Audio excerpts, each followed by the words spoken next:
This is Daryl Price with D3 Technologies, and I'm joined by Joshua Buff, and we are going to be talking today again about ERP. And if you joined us last week, it was about purchasing, know what you have and know what you need. Today, we're looking at engineering versus production, track the data without slowing down the process. So with that, Joshua, I'm going to turn it over to you, and we'll go ahead and get started with today's session. Thank you, Daryl. So we're going to jump right in here. Like Daryl said, we're talking about engineering versus production. I'm sure some of you guys know that sometimes there's a conflict there depending on how things are engineered and how production needs to build it for any number of constraints, physical or the flow or the different, if you have to send something out to be outsourced or you've got different production lines with different schedules that have to get put out. Sometimes there's some conflict on how it's engineered versus how it has to be built. So we're going to kind of talk about how D3 ERP kind of helps that out and handles that process. We're going to use a term today. It's called tribal knowledge, and I'm going to define that just in case some of you don't know what that is. And that's essentially when someone has a ton of knowledge in their head on how things are done, but it's not necessarily formalized in a written form that anyone can just go and look it up. I'm sure you guys can all think of someone who in your fields where if you've got a question, you can go to this person and they almost always know the answer because they've been there for a long time. That's exactly what this helps formalize is get that tribal knowledge and put it through D3 ERP so it can benefit the entire company and you have less risk if something happens to that employee. You know, they're no longer there one day. Business still has to go on, right? So the first part about that is every business is different, right? So the flow at company A is different than B and is 10 times different than company C. And so D3 ERP is incredibly flexible that any way that you work, your flow can be routed through D3 ERP to ensure that it's mimicking the processes you mirror in real life. And so that's an incredible tool. A lot of times it's really complex to mirror the ERP directly to your process. So that is an advantage D3 ERP has. It makes it very simple to do so. The next thing is like when we get down on the work level, the work order level here, you see a lot of different things and there's a lot of things to communicate. And not all ERPs do this well, but D3 ERP does, is it allows you to communicate exactly what you need for that work order on the same section as the work order. So what we're going to do is we're going to pull up what's called a license plate, and this is essentially all the critical information that the production line or whoever's doing that job needs to be able to complete this job. So this obviously is available via digital. You know, you can just pull this up here and your guys can look at it off of a screen, or it can also print out really nicely on an 8.5 by 11 sheet. And like I said, this has everything you need. So you've got a section here that has any comments. Maybe it's, hey, we typically scrap something extra here, pull an extra one, or hey, I want you to do this special tool. You know, you can add what's called work instructions, and those display right there in the comment section. And that allows any special knowledge that needs to be transferred directly to the people doing the job. So your supervisor doesn't have to remember to go tell them, oh, about 10:30 go over and remind them that this has to be done this way. You can formalize that through this document. So this is a pretty unique solution here that while it's similar to other ERPs, it facilitates that communication piece very well. Another thing that is great about D3 ERP here is documents. So this is the work order. As you can see over here on the left-hand side, I'm actually on the work order, and every work order has this section of documents, and what we just pulled up here was called a plate. And there's a number of other ones there. You can do like a pick list, so the people picking the parts for the production, they just go and they pick off that list and stage it correctly. There's a lot of great options throughout there, but the one that we're going to talk about right now is called, well, I've named it example drawing.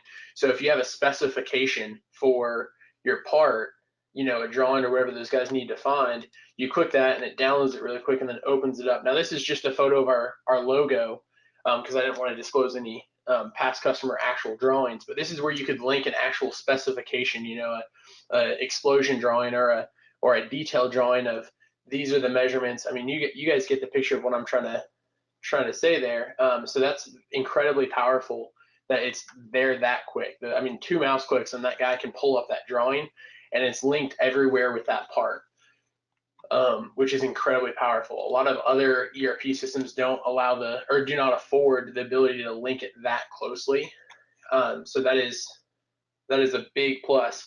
Another thing it allows you to do is, I'm sure some of you guys are like a past client I've had, where you estimate your time, where you're saying, oh, it probably takes us 15 to 20 minutes to do this, and so you plan that way by estimate, because you're not going to go out and stopwatch a guy as he does every part 100 times to get that average.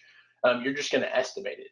And so when production goes to start a work order, they've got a simple button here that says start work, and they click that button, and then they confirm how many people are working on the job, and then it starts counting their time. And then when they receive that job saying, hey, I'm done, it stops the time for them. So it's just a few clicks, and now you've got this trove of averages. So you can see that, oh, last week they were able to do 100 units in an hour, but this week they could only do 50. There's probably something going on there. So that's very powerful data that allows you to kind of have a pulse on your business, on your production, to kind of address things before they get too bad. So that's a very powerful tool right there. That is very easy to use. It's not a complicated feature. It's so easy. The production guys, in my experience, haven't had an issue adapting to it. So that's a plus on how they handle that there. One example of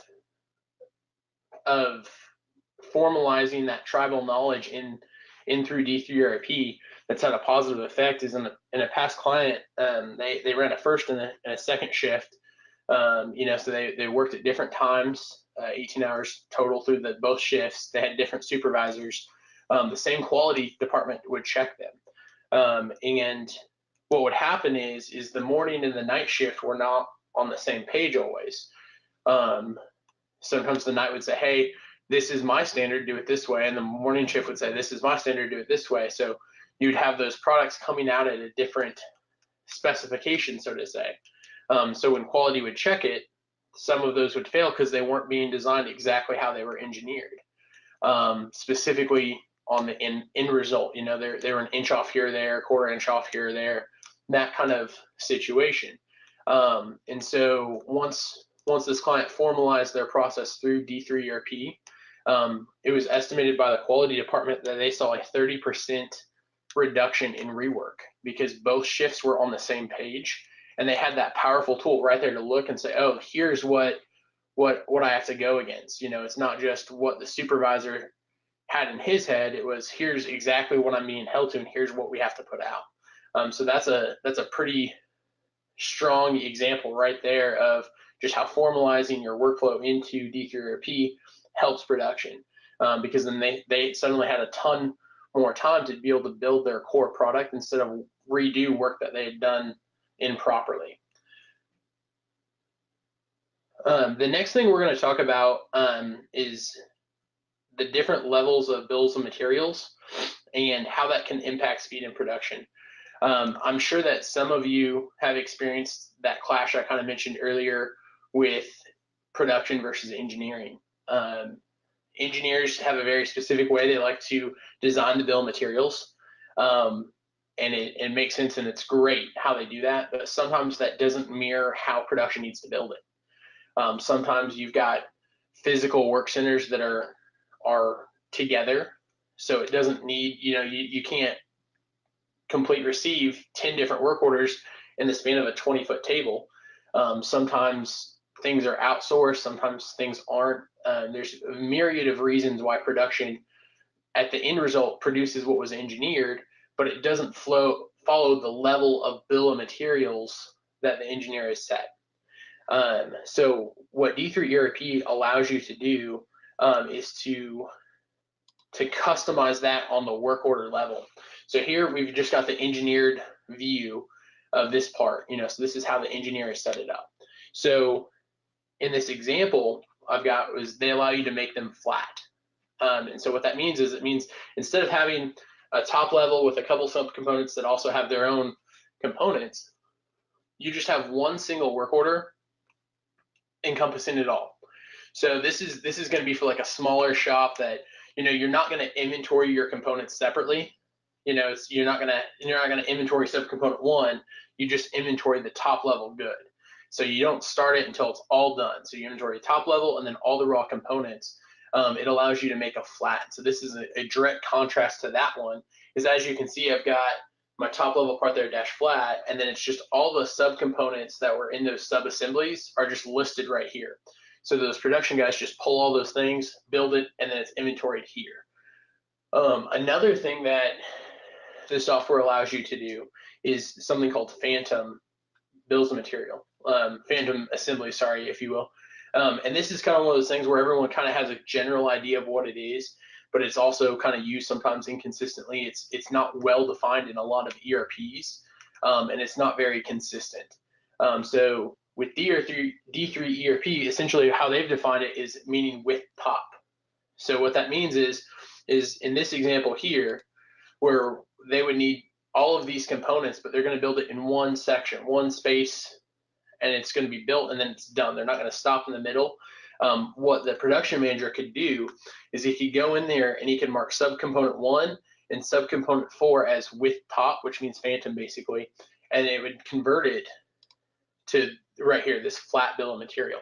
And that's on the work order level. So that allows production to customize the bills of materials to fit how their guys are working, while allowing the engineers to produce it how they need to build that bill of material in a methodical way that makes sense for production and for purchasing, and from the engineer standpoint. So that's pretty powerful that you can customize both of those and it doesn't affect the other. So that is one of those unique things. And you can also, you don't have to mark all the subcomponents as with top. You can pick and choose. So sometimes it'll make sense to move one subassembly up because you do both of those stages there, but you still need to flow through the rest of the shop like normal, so you inventory it with step 1 and 2 done, but not 1, 2, and 3. So I mean, you can customize it to whatever level you need. You can even set defaults. So when you get an order for that and you go to schedule that, which we're going to talk about next week, a little bit of the scheduling there, is you can set the default to say, hey, make this with top. So every time you see it, you don't have to always select that option every single time.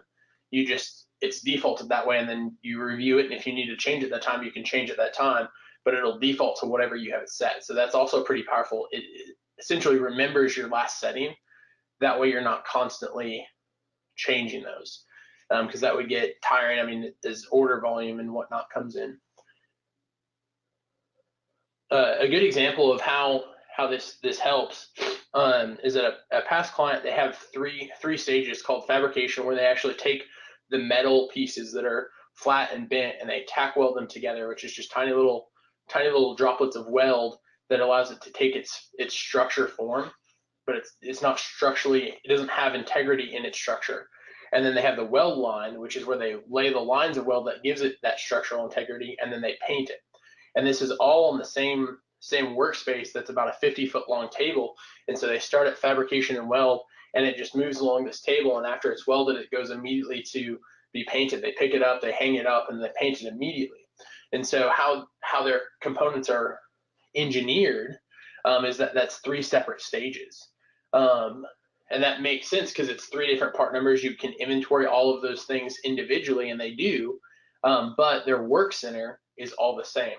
So what they do is the production manager there, he marks those first 2 stages for fabrication and weld as with top. So the fabricator starts a work order, and it has the paint, and it has the weld, and it has the fabrication, and then it's not complete received until at the end of that paint line when it's actually been painted.